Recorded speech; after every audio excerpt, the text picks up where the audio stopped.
Last year, Detroit hired a new police chief, and he was a gun grabber before he became the chief in Detroit.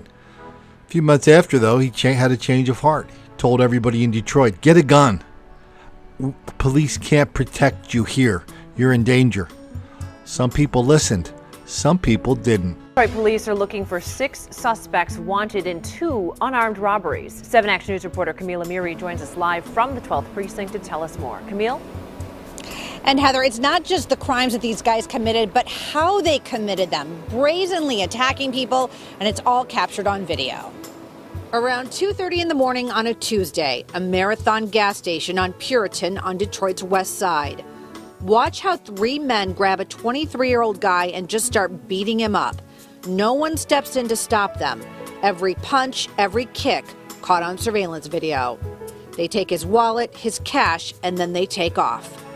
About an hour later, 2 of the original 3 suspects return. They bring 3 more guys with them.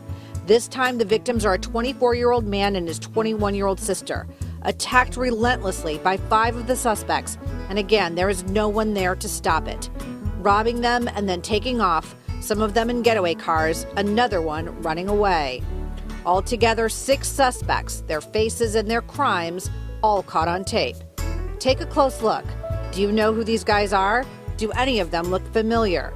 If you have any information, please call the 12th Precinct or Crime Stoppers at 1-800-SPEAK-UP. On Detroit's west side, Camille Amiri, 7 Action News. A spring break melee caught on tape. It happened yesterday near Detroit's riverfront downtown when 2 groups of kids came upon one another. Our Jason Colthorpe joins us now along the Riverwalk tonight with more of this startling video. Jason, what happened? It really is, Carmen, and that video, by the way, is now running wild on social media. At last check, it had been retweeted 76 times on the account we found, and that was just one account. And what happened, it was a lot of kids out here at Hart Plaza yesterday between here and the Rensen, all out enjoying spring break, when one group of friends came upon another, and as soon as they did, the violence happened instantaneously and camera phones were rolling. The video is jolting. A 16-year-old boy slammed to the ground at or near Hart Plaza Wednesday after his mom says his group of friends was jumped by another group. The video ends with that body slam, but the boy's mother says he ended up going to the hospital with a bruised jaw and face and a concussion. Detroit police tell me it will investigate, including closely looking at this tape once a police report is filed and the boy can be interviewed. Security is probably one of the most important things along the riverfront. It's our biggest challenge. This fight happened off the Riverwalk and just out of range of its numerous security cameras. Security, though, says fights are rare and crime has been virtually non-existent since the riverfront started booming again in 2007. We have a command center, as you can see here, 24 hours a day. I have a supervisor that's sitting here. If they see anything else that happens, we dispatch, number one, our security to it. We notify DPD or Wayne County Sheriff or U.S. Border Patrol, whichever one we find that's closest, as well as EMS. And DPD did respond to a number of disturbances yesterday around 6:30 when about 6 kids were detained. They called it a lot of groups of unruly kids, disorderly conduct. They were held at the station, ticketed for that disorderly conduct, and released to their parents.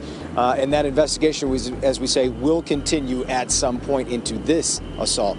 Live downtown, Jason Colthorpe, Local 4. Now, the boy that was body slammed in the video, how's he doing tonight, Jason?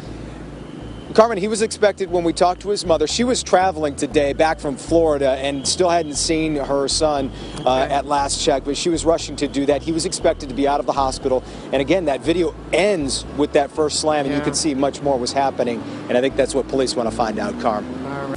Anybody who watches these videos is probably familiar with the name Marlon Newburn.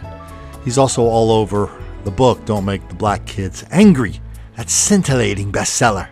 Anyway, I think it was, Marlon is a former prison psychologist. I think he was the first one to tell me that, if there's like a little corner store in your neighborhood and somebody goes and robs it, and say you and I were robbers and we heard about it, we might say, well, look, the heat's on in that store, so let's not go there anymore. Marlon says the reaction among black criminals, black predators is, oh yeah, that's easy pickings. Let's just go back there.